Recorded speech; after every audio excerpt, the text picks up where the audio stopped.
It is the year 180 AD. The Roman Empire is crumbling. Barbarian hordes swarm the northern borders. Plague ravages the cities. And at the center of it all, a lone emperor, Marcus Aurelius, penning secret words in the dead of night, words that would outlast empires. This was not just a diary. This was a weapon. A weapon of the mind. A philosophy so powerful, it forged unbreakable leaders, emperors, generals, prisoners of war, even modern-day warriors. And it's still alive today.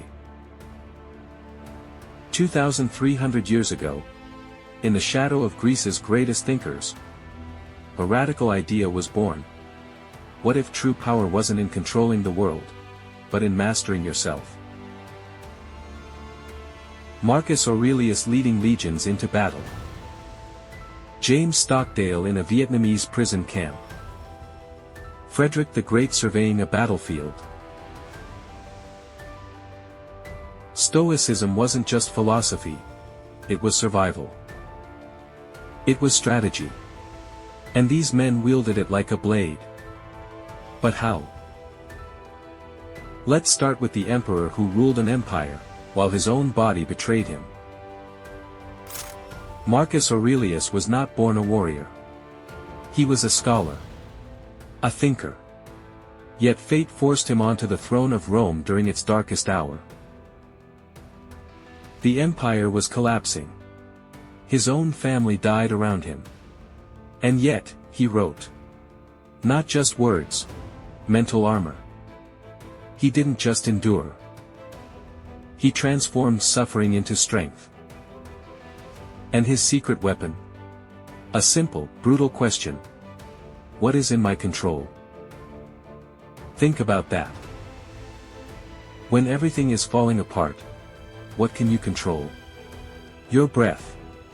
Your focus. Your next move. That's Stoicism. Fast forward to 1965. U.S. Navy pilot James Stockdale's plane is shot down over Vietnam. He crashes. Captured. Tortured. For 7 years. His captors broke his body. But not his mind. Because Stockdale had a secret. He studied Stoicism. Epictetus was my companion in that hole. He told me, you can chain my leg, but not my mind. While others broke, Stockdale survived. Even organized resistance among prisoners. How? By focusing on one thing. What could he control? His dignity. His will. His silence. When he was finally freed, they asked him, who didn't make it out? His answer. The optimists. Because blind hope fails. But stoic resolve. Unshakable. Now meet Frederick the Great. A king who loved poetry, and waged war like a chess master. Outnumbered. Betrayed. Facing annihilation. He turned to Seneca. A wise man is never surprised by misfortune. He didn't rage. He adapted. And Prussia rose from a tiny state, to a military superpower. Because Stoicism isn't passive. It's about turning obstacles into advantage. This isn't ancient history. Right now, Stoic principles train Navy SEALs to endure hell. CEOs to navigate crises. Astronauts to face the void. Jocko Willink, Navy SEAL, discipline equals freedom. Ryan Holiday, author, The Obstacle is the Way. Astronaut Chris Hadfield training for zero-gravity panic. They all ask the same question Marcus Aurelius did. What is mine to control? And that changes everything. So here's the real question.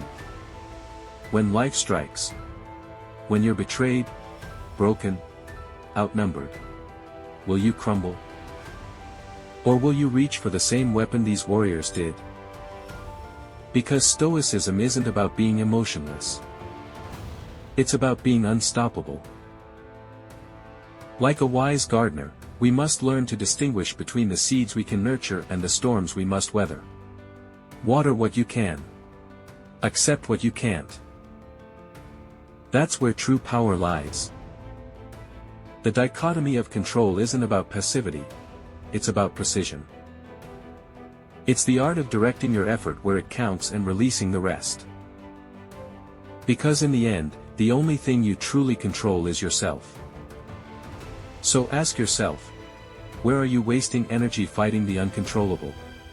And what could you achieve if you redirected that focus? Now, what will you control?